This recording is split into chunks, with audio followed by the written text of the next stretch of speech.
पारिवारिक कलहरु मृत्यु। अनुगुल जिला तालचेर ब्लॉकर हेंसमूल पंचायतर नरहरिपुर ग्रामर बनमाली साहू पुओ कमललोचन साहू घरे किछि पारिवारिक कलह होइथिला। किछि समय मध्यरे परिवार भितरे शांति श्रृंखला होई बुझाबणा मध्य होइथिला। तापरे कमललोचन खाई सारिला परे ड्यूटी बाहरी थिले पाखरे थिबा भुवनेश्वरी कोयला खଣି माइन्स को। से फास्ट शिफ्ट ड्यूटी सारी घर को फेरी नथिले।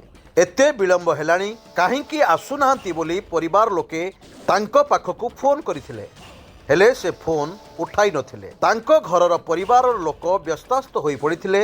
एपर्यंत आसिले नाही काहींकी बोली घरे एवं चारिआडे खोजाखोजी करिथिले ओ साई पड़िशा बंधुबांधव को मध्य पचारिथिले, किंतु किछि खबर पाई नथिले। सबुआडे खोजु खोजु पाखरे थिबा घंटपड़ा निकटस्थ ट्रेन लाइन क्रॉसिंग रु कमललोचनकर मृतदेह मिलिला।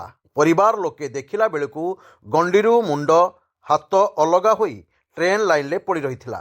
कौनसी कारणरू आत्महत्या होइछि बोली सूचना पाई तालचेर हांडीधुआ पुलिस पहुंची तदंत आरंभ करिछि। अनुगुलरू सुब्रत नायकଙ୍କ रिपोर्ट स्वतंत्र ओडिशा लाइव।